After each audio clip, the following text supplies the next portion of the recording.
Senhora Presidente da Assembleia da República, Senhor Primeiro-Ministro, Senhora e Senhores Presidentes dos Tribunais Supremos, Senhor Presidente António Ramalhianes, Senhores Presidentes João Bosco Mota Amaral e Eduardo Ferro Rodrigues, Sr. Núncio Apostólico e representação do Corpo Diplomático, Senhores Membros do Governo, digníssimos convidados, e em particular os representantes dos Capitães de Abril, Senhoras e Senhores Deputados portugueses.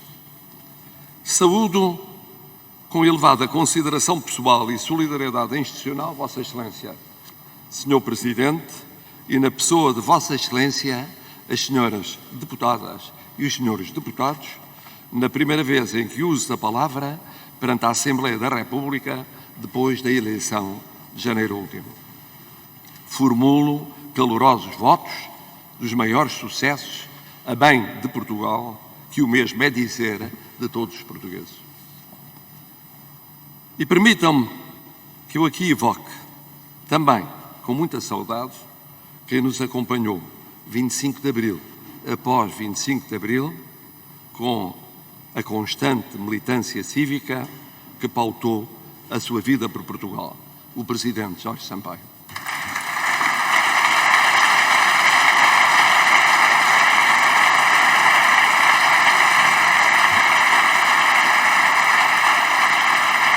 Senhoras e senhores deputados portugueses, há um ano falei-vos do Portugal na sua caminhada do Império até ao 25 de Abril, à descolonização e à democracia.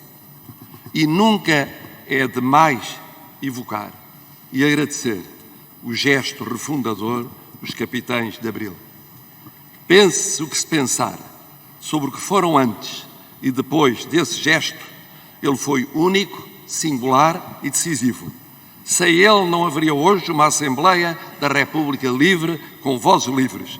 Não há como esquecê-lo na escrita ou na reescrita da história. Hoje falo do que vem de muito antes de Abril. Vem do começo de Portugal. Mesmo se só tem 700 anos no mar, 400 anos dos quais como corpo permanente e organizado, muitos séculos em terra e um século no ar. São as nossas Forças Armadas, garantes da independência, da soberania, da integridade e da unidade da nossa pátria. E nestes tempos em que a guerra na Europa reentra nas nossas casas, toca as nossas vidas, muda o nosso dia-a-dia. Falar em Forças Armadas é falar daquilo que, sendo passado, é muito presente e, mais ainda, futuro. Esta guerra não é a única neste instante no mundo, mas é talvez a mais global de todas. Esta guerra não foi a única que conhecemos na Europa já depois de abril de 74, mas pode vir a ser a mais brutal em refugiados forçados a terem de cortar as suas raízes e também a mais universal nos seus efeitos em quase meio século. Mas não é da guerra que vos quero falar hoje. Hoje, o que importa é falar das nossas Forças Armadas, no Portugal que Abril permitiu que fosse democrático, das Forças Armadas em democracia. Há uma semana, agradeci aos nossos militares, e eram 200, que partiam para a Roménia o seu serviço à pátria.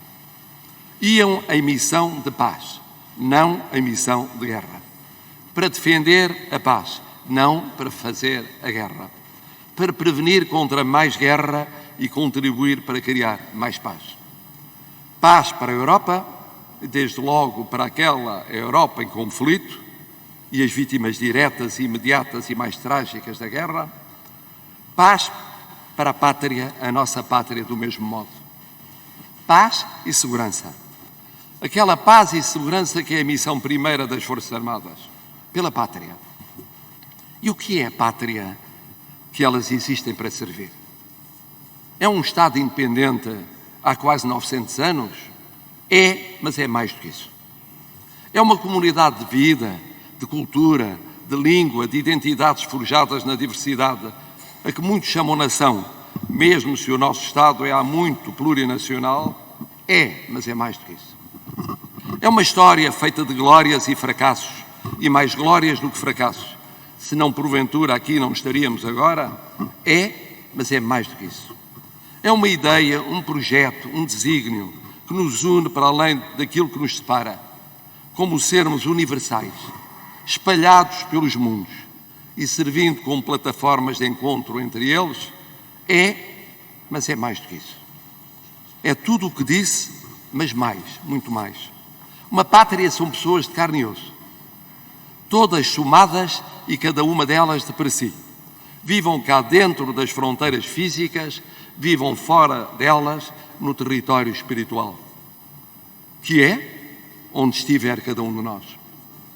Portugal são os portugueses, mais os que se acolheram ou por eles foram acolhidos, e cada qual diferente, diverso e irrepetível. Servir a pátria, como existem para servir as Forças Armadas, é servir esses portugueses cá dentro e lá fora, mais aqueles que se integram na nossa família comum.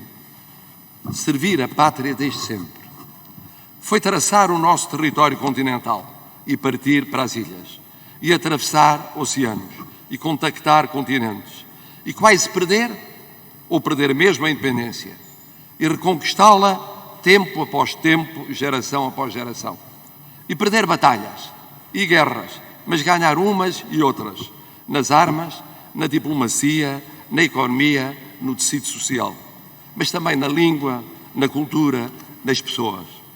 Sim, porque as batalhas, como as guerras, se perdem e ganham nas pessoas, com elas e para elas.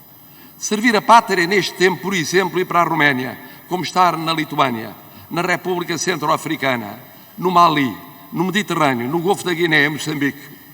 É nessas, como noutras paragens, servir a paz e a segurança a todos nós. Mas como? Como é que na Roménia, ou nos céus da Europa Báltica, ou noutras Europas, Áfricas, Américas ou Ásias, se luta pela paz e a segurança? Luta-se porque as nossas fronteiras já não são as que foram. Porque no Báltico, como no leste europeu, as fronteiras da União Europeia são as nossas fronteiras. Tal como noutros continentes, as fronteiras da CPLP são as nossas fronteiras. Tal como em alguns deles, as fronteiras da NATO ou do mundo ibero-americano são as nossas fronteiras. Tal como cada vez mais por esse mundo fora, que são as Nações Unidas, as fronteiras da paz, da segurança, da liberdade, da igualdade, da luta contra a miséria e a pobreza e pela ação climática são as nossas fronteiras. Se a paz não existir, a insegurança atingirá também as nossas vidas, a começar na dos compatriotas espalhados pelo universo. A nossa economia, os preços da nossa energia, dos nossos alimentos, dos nossos bens básicos e tantos dos nossos projetos de vida. A paz e a segurança não são, pois, apenas, e já seria muitíssimo, mesmo o mais pungente, a vida e a morte de quem está a 2 ou 3 dias de viagem das nossas casas. Não, é o nosso viver de todos os dias. São as Forças Armadas não os únicos, mas dos principais garantes dessa paz. Mais visivelmente ainda em tempo de guerra, mesmo se não entram nessa guerra, previnem, ajudam a construir e preservam, mesmo ali ao lado, a paz possível e desejável. Mas fazem mais, muito mais, cá dentro. Desinfetam lares e escolas, organizam vacinação nacional em pandemia, apoiam em incêndios florestais, cheias, catástrofes naturais. Não são os únicos, mas são sempre dos fundamentais. E ainda dão e querem dar mais formação profissional para a reinserção no emprego e na sociedade. Senhoras e senhores deputados portugueses, por que razão neste 25 de Abril falo das nossas Forças Armadas na democracia que temos de recriar jornada após jornada? Porque sem as Forças Armadas, e Forças Armadas fortes, unidas e motivadas, a nossa paz, a nossa segurança, a nossa liberdade, a nossa democracia, sonhos de 25 de Abril, ficarão mais fracas.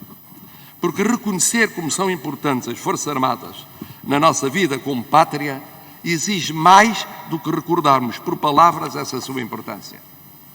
Porque se queremos Forças Armadas fortes, unidas, motivadas, temos de querer que tenham condições para serem ainda mais fortes, unidas e motivadas. Porque se não quisermos criar essas condições, não nos poderemos queixar de que um dia descobramos que estamos a exigir às nossas Forças Armadas missões difíceis de cumprir por falta de recursos. Porque se o não fizermos a tempo, outros o exigirão por nós e depois não nos queixemos de frustrações, desilusões, contestações ou afastamentos. Porque pode ser tão simples mobilizar com pequenos grandes gestos. Estimular a que quem é indispensável para servir nessas missões fundamentais o possa fazer com horizontes de esperança.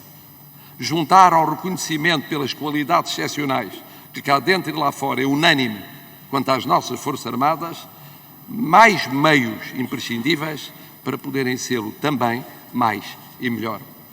E fazer isto não é ser-se de direita ou de esquerda, conservador ou progressista, moderado ou radical. É ser-se pura e simplesmente patriota, em liberdade e democracia. E fazer isto não é só tarefa de um presidente, de um parlamento, de um governo. Requer um consenso nacional continuado e efetivo acerca das Forças Armadas como pilar crucial da nossa vida coletiva. Não podemos aplaudir ou clamar mesmo por maior envolvimento em ações externas ou querê-las ainda mais presentes nos apoios internos, nomeadamente em situações extremas, e pensarmos que longe vão as guerras, que há muito mais onde gastar dinheiro, que nós podemos dispensar de nelas investir em benefício de todos nós. Nós sabemos que mesmo quando lhes faltam esses meios, são das melhores das melhores. Mas não nos habituemos ao simplismo de converter milagres em cotidiano modo de vida. Ajudemos a esses milagres, sobretudo quando eles respeitam à paz e à segurança de todos nós.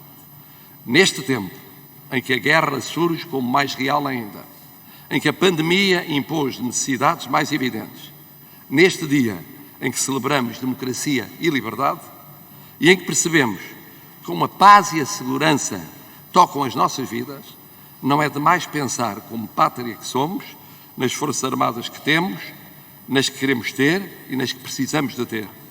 Como desafio de todos, dos poderes públicos, da sociedade, de cada portuguesa, de cada português. Porque se os portugueses não perceberem e não aderirem e não apoiarem, não há poder público, mesmo o mais corajoso ou voluntarista, que vingue sem a vontade popular.